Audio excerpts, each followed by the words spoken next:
that if you calculate sums, you can achieve more marks by solving the sums and numericals. Let us move to the question.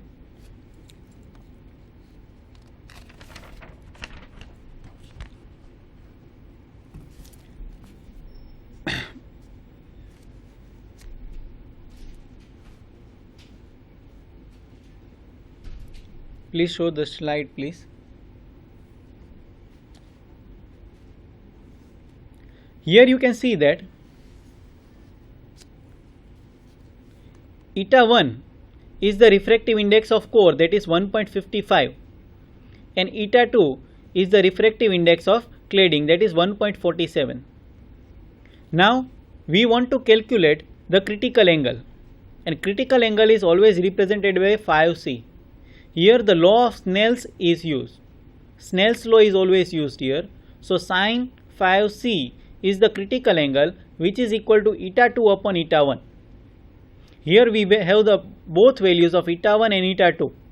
By substituting the values, sin 5C is equal to 1.47 upon 1.55. And taking the sign on the right hand side, it will become sine inverse. By taking the sine inverse of this solution, we will get the value of 5, that is called critical angle. The value is 71.51 degrees. And when we convert it into minute, the answer will be 5C is equal to 71 degree and 31 minute. Here you can represent that the answer is 71.51 degrees. To convert it into minute and degree both, 71 degree and there is 0.51 degree. We know that 1 degree is 60 minutes. Then convert the 0.51 degree into minute. Just multiply it with 60 and get your minutes. That is 71 degrees and 30 minutes. So this is the critical angle. We will now find the numerical aperture.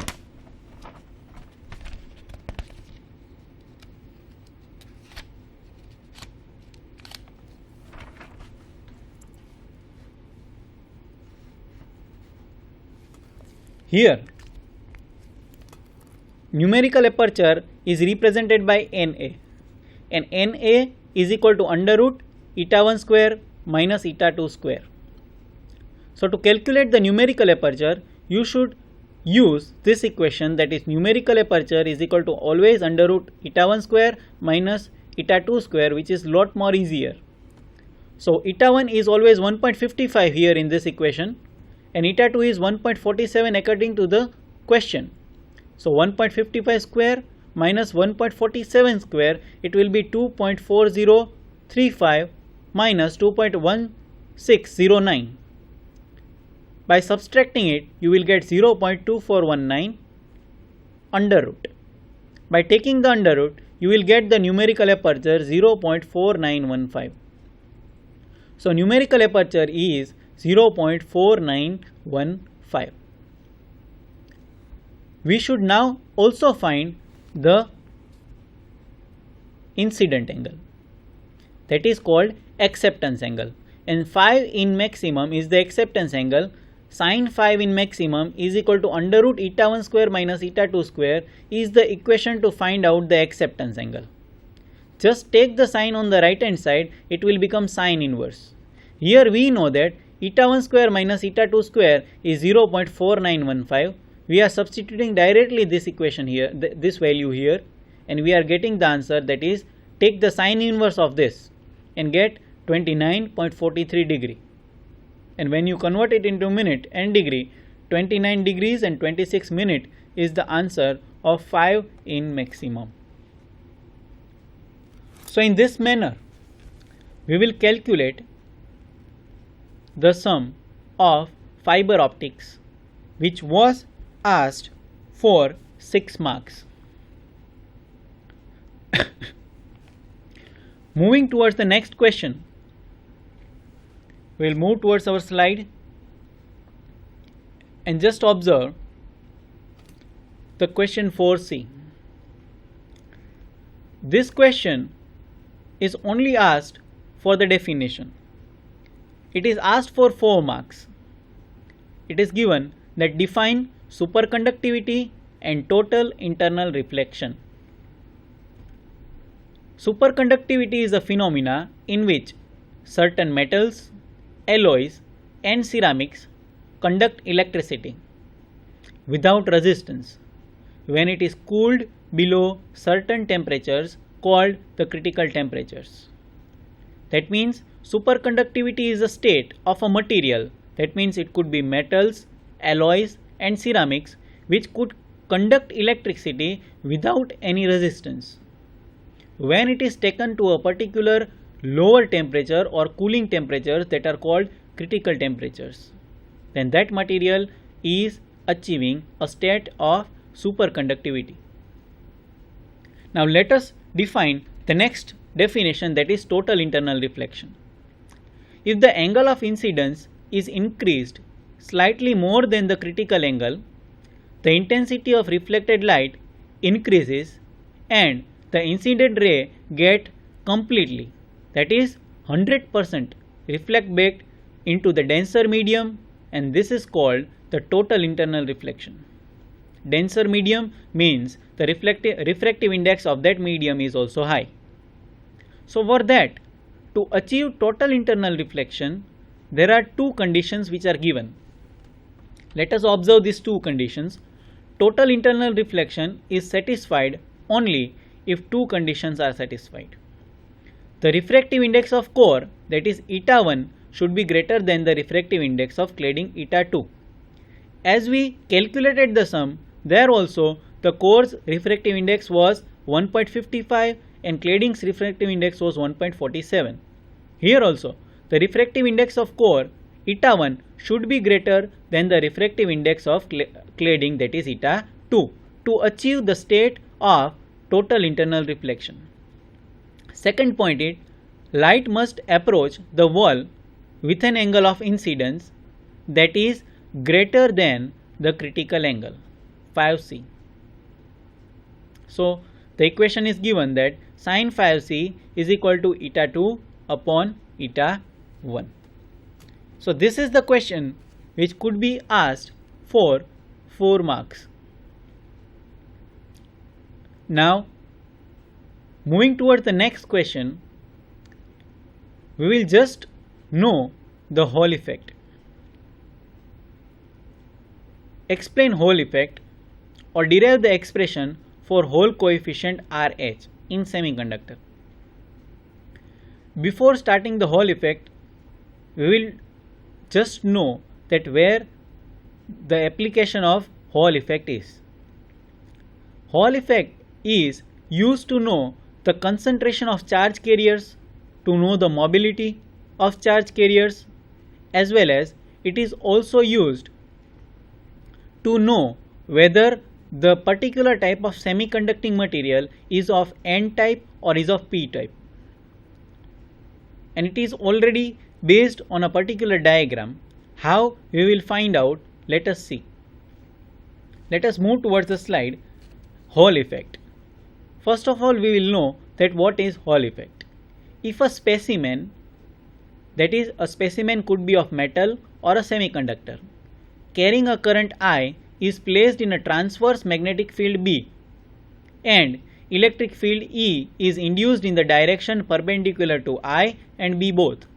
That means if I and B, with respect to I and B, the electric field is perpendicular, and this phenomena is known as Hall effect, and the generated voltage is called the Hall voltage. First of all, through a diagram, we will get to know that how this Hall effect is working. Let us move towards the diagram. Hall effect. Here you can see a slab, and slab is kept in a particular axis, that is X, Y and Z. In a slab, first of all see that from that semiconducting slab a current I is passing, and think that this slab is of n-type semiconductor. If this slab is of n-type semiconductor, that means the majority charge carrier inside this semiconductor is electrons. And if electrons is the majority charge carrier of this, I is passing in a particular direction of x-axis, where a magnetic field is applied in a transverse direction, that means magnetic field is applied in z direction. Due to current is passing in a particular direction, electrons are also performing motion. Now, electrons are performing motion, but due to the magnetic field, these electrons are experiencing a force called Lorentz force. And due to that Lorentz force, electrons are getting attracted, or electrons are experiencing force in the negative y direction. That means y is in upper direction here, and electrons are experiencing a magnetic force in downward direction, that is in minus y direction. Now with respect to that, electrons are experiencing a downward direction force. The electrons are, most of the electrons, that is many electrons, are traveling from the upper surface towards the lower surface. That means from upper surface, electrons are getting empty and traveling towards downward direction. Due to electrons are getting empty from the upper direction and traveling towards the downward direction, the place where electrons are not there, it is being placed as a hole. And you can see that the upper surface is considered as holes, that is positively charged, and lower surface is negatively charged, due to which a potential difference is created between top surface and bottom surface. And due to the potential difference between the top surface and the bottom surface, an electric field is generated. And due to the electric field is generated, electrons are experiencing a force which is in upper direction. Electrons are experiencing a force in upper direction, due to which a equilibrium is created. If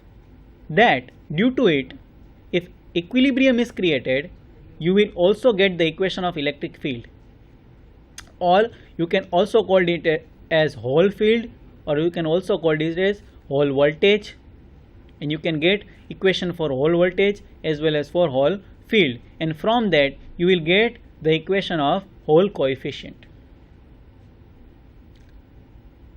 Let us move, and before moving towards next slide, we will just know that if the slab is having holes on the top surface and electrons at the bottom surface, then that semiconductor is represented as n-type.